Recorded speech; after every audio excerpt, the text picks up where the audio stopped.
کسی دوسری خاتون کا دودھ پیا ہے تو اس سے دودھ بخشوانے کی بات انہوں نے پوچھی ہے، اور ساتھ میں پھر یہ کہ کیا وہ جو رضائی بہن اور بھائی کا مسئلہ ہوتا ہے اس کے ساتھ دوسرے مرحلے پہ وہ ذکر کیا ہے۔ جی صاحب ہے، یہاں پر جو ہے 2-3 اہم باتیں ہیں۔ پہلی بات یہ ہے کہ جس ماں نے کسی بچے کو جنم دیا ہے وہ اس کی ماں ہوتی ہے، حقیقی ماں ہوتی ہے، والدہ ہوتی ہے، اور اس کے بعد دوسرے نمبر پر اگر کسی اور خاتون نے، ماں سے ہٹ کر کسی اور خاتون نے کسی بچے کو دودھ پلایا ہے تو وہ جو ہے اس کے لیے رضائی ماں کہلاتی ہے، دودھ پلانے والی ماں کہلاتی ہے۔ اور تیسری بات یہاں پہ یہ ہے بھائی کہ کوئی بھی خاتون کسی بچے کو اٹھا کر دودھ پلانا نہ شروع کر دے، دودھ نہ پلائیں، پہلے ماں باپ سے اجازت لیں، یعنی جو بچے کے ماں باپ ہے جس کو دودھ وہ پلا رہی اسے اجازت لیں۔ اگر خود انہوں نے دیا ہوا ذمہ داری تم دودھ پلاؤ، اس کی تم کو اجرت ملے گی، الگ بات ہے، ورنہ اس طرح کر دے گی کوئی بھی خاتون تو لوگ اس بات کو ناپسند کریں گے۔ ہو سکتا ہے اس خاتون کے اندر کچھ بیماریاں ہوں جو بچے کو لگنے کا اندیشہ رہتا ہے، یا پھر لوگ ناپسند کرتے ہوں کہ بھی اس کی لڑکی سے جو ہے میرے بیٹے کی نکاح کی شادی جو ہم کرنا چاہتے تھے تو پھر اس خاتون نے کیوں دودھ پلایا، تو بہت ساری وجوہات ہو سکتی ہیں۔ اسی لیے کوئی بھی خاتون اٹھا کر دودھ نہ پلا دے، اس کے بارے میں احتیاط کرے۔ اسی لیے اکثر علماء نے کہا کہ یہ لازمی اور ضروری ہے کہ دودھ پلانے والی اگر پلانا چاہتی ہے تو وہ پہلے اس بچے کے ماں باپ سے اجازت طلب کرے، الا ہے کہ کسی بچے کی اگر جان جا رہی ہے، مرنے کے قریب ہو گیا، بے حد رو رہا ہے، ماں باپ یا ماں دور ہے، دودھ نہیں پلاتی اور فیڈر وغیرہ نہیں ہے، تو مجبوری کی حالت میں کوئی خاتون پلانا چاہے تو پلا رہی ہے تو کوئی حرج نہیں ہے، پلانا وہاں پہ جان بچانے کے ضروری ہو جاتا ہے، لیکن اس بچے کے ماں باپ کو اطلاع دے کہ ہم نے اس طرح کیا ہے۔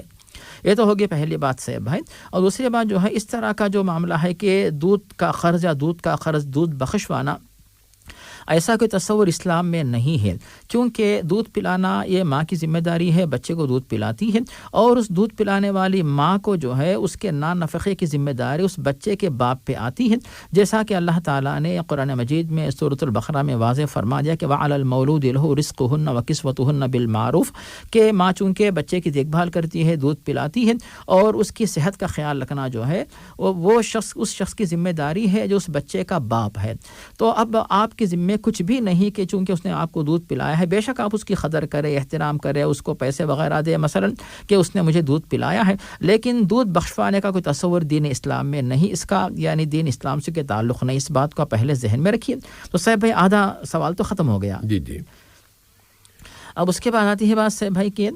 جس خاتون سے موصوف نے دودھ پیا ہے تو اس کی اگر بیٹی ہے، اس کے ساتھ اگر موصوف نکاح کرنا چاہتے ہیں مثال کے طور پر، تو اس کے بارے میں علماء نے جو تحقیق پیش کی ہے کہ اخواتکم من الرضاعہ، سورۃ البقرہ کے اندر جو ہے اللہ تعالیٰ نے واضح فرما دیا